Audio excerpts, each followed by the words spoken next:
રામ રામ ને સીતારામ હો ડાયરા ને જો દેશમાં તો આપણે પૂગી ગયા છે. જો આ ઘર છે, આ બાજુ નળિયા વાળું ઘર છે. એ તમને પછી આપણે બતાવશું નિરાત. આપણે અહીંયા જ છે અને હવારમાં આપણે આપણું કામ એટલે ચૂલા પાસે બેસી જવાનું. જો આમાં પાણી ગરમ થાય અને ચૂલા પાસે બેહીન જે આમ હળી કરવાની મજા છે ને કઈક અલગ જ આવે. લાકડા નાખા કરવાના, અહીંયાથી બોલ્યા કરે નાખવા પણ તો આપણે થોડાક નાખતા થઈ નાખી દેવી. અને જો આ બાજુ આપણે બળતણ જો અહીંયાથી બળતણ લાવીને ચૂલા પાસે મૂકી દેવાનું.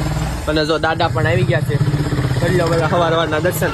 વિડીયો તો વહેલા ઉતારું છું, હવે ક્યારે હું મૂકું નક્કી ન હોય એટલે તમે કરી લો દર્શન ને હાલો તમને થોડીક બહારની સાઈડ બતાવું. અને હા, બધાને આજે તો જો દિવાળી છે એટલે બધાને હેપી દિવાળી. આયરો આપણી બહારની સાઈડ અને આયરા આપણા થોડાક ઝાડવા.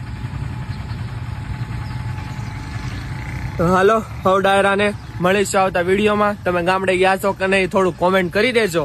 મળીશું આવતા વિડીયોમાં. Like, share, follow, subscribe. અને રામે રામ.